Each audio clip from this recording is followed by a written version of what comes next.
if winning and losing is what it's about, there's no consolation. But if you just like to watch dramatic baseball, this series has had it all. That's absolutely correct, Marty. But that's of no consolation. That's true. No, it was exciting baseball. When you have Kevin Brown and Greg Maddux coming in relief, you know how dramatic a baseball game it is.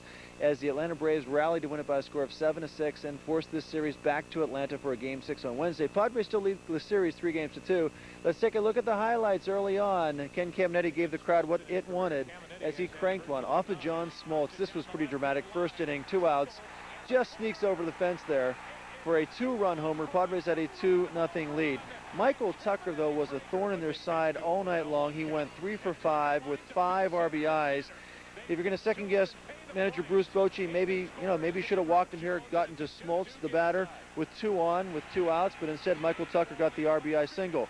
But John Vanderwall off of Smoltz with 2 outs after Wally Joyner had reached on an infield single, gave the Padres a 4-2 lead with that home run in the 6th inning. And Kevin Towers is looking brilliant. This was a dramatic moment right here. Kevin Brown comes strolling into the game in relief in the 7th inning as there was a runner on, but he got the next 3 batters.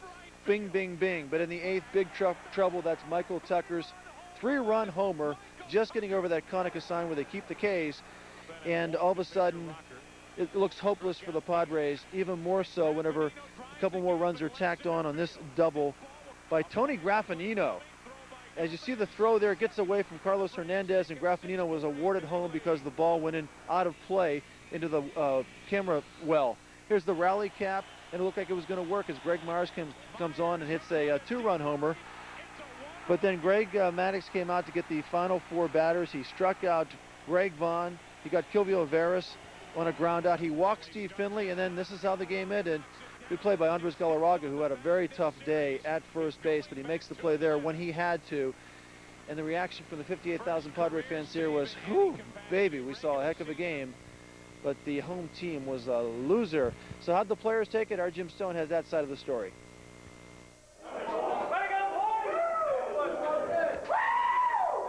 Talk about the thrill of victory and the agony of defeat. Made a mistake by walking the leadoff hitter, and gave them an opportunity. And he hit a pitch. I'm not sure if it was that bad of a pitch or not, but it was one of those things that happens. Unfortunately, it's bad timing. It's great, it's playoffs, and at any time in playoffs, somebody can come up and do something really big. I guess tonight was my night. Michael Tucker certainly broke the hearts of Padre fans tonight, but it sounds like he hasn't broken the spirit of the Padres. No one in this team or in that dugout rolled over. We just kept battling. Just a situation where now we just got to find a way. The good thing is that we're 3 games up to their 2, and we're going to Atlanta with a very optimistic outlook that we can get this thing done. Yes, the Braves are going home with some momentum, but the Padres still believe. At the stadium, Jim Stone, NBC 739. And of those 3 walks behind the name of Smoltz, they'll be thinking about the second walk he issued to Kilvio.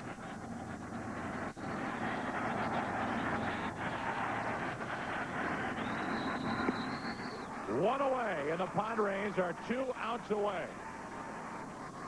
Bob and I have talked about the rocking chair with guys who work inside and outside. Well, it's a kind of a rocking chair that Hoffman keeps hitters in, too, with that a devastating changeup with a high leg kick and the same arm motion that he has for his fastball. That high leg kick, part of the reason that he is so effective. Now Andrew Jones, strike 1.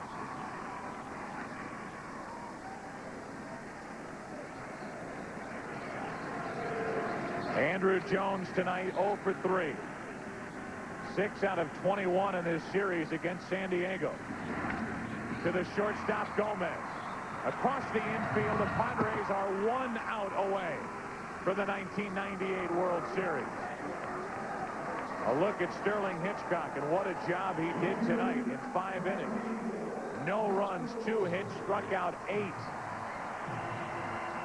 And also hit a very important fly ball into shallow left, which led to an error by Danny Batista, and eventually 3 extra runs.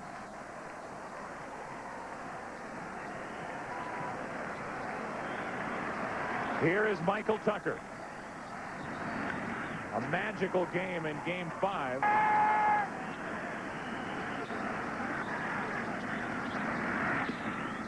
One ball, one strike. And again, by the Padres winning tonight, they have Kevin Brown available to open against the Yankees on Saturday night.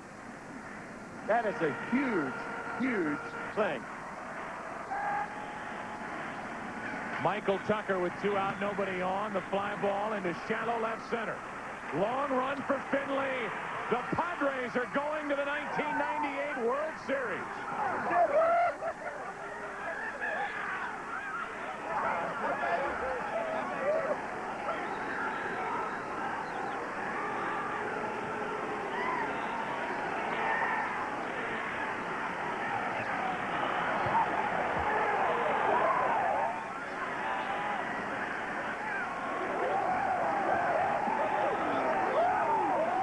The big crowd's out of it, but the small crowd on the field isn't.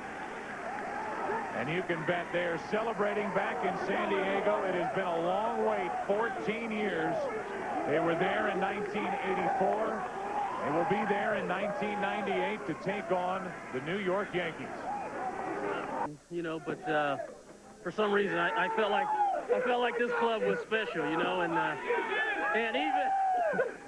even though you know, we win the first 3 games of the series and we turn around and lose 2, I still had a lot of faith in these guys, and tonight showed. I mean, we battled, got a great pitching performance by Sterling Hitchcock, and here we are.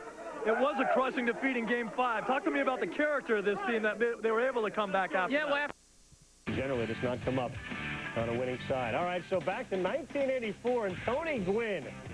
Oh, 14 years ago, they go to the World Series. Any chance to get an opportunity to see that old mustard yellow and brown uniform, you got to bring that out. Fro, though. Yeah, the fro going in. You probably had you both probably had The lineup, he comes out, he hides the ball so well that it's very tough for the pitchers, for the hitters to pick it up.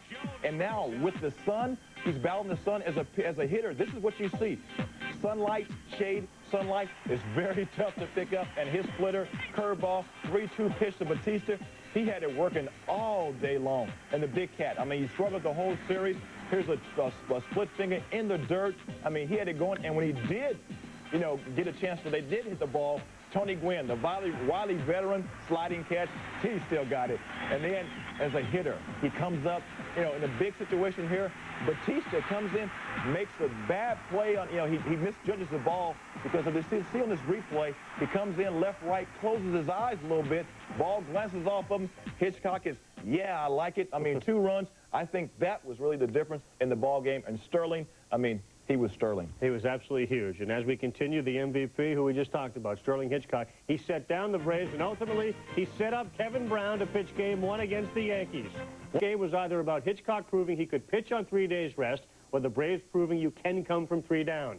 Now, Sterling proved 3 days is a great deal easier to overcome than 3 down. He and Steve Finley now with Gary Miller. All right, thank you. Sterling, you went to Bruce Bochy. There was the big controversy. Brown pitched in relief. Should he have pitched, you know, in Game 3? Should he pitch in Game 6?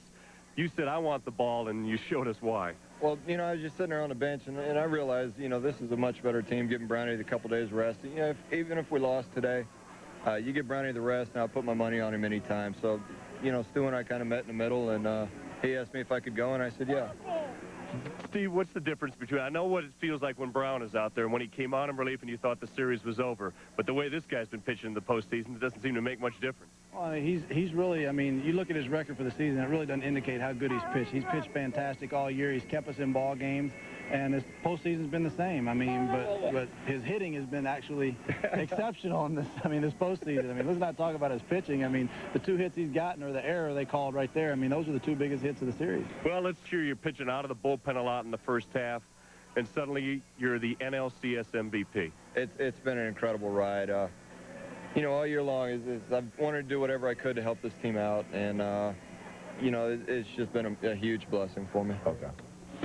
Well, here you have it. I mean, the last 2 league championship series, look at the Atlanta Braves, who came in as a real sure-handed team as far as the fielding goes, but last 2 years, the Yankees did 96. Experience, how much does it mean? We'll talk to Joe and Harold about that as we continue.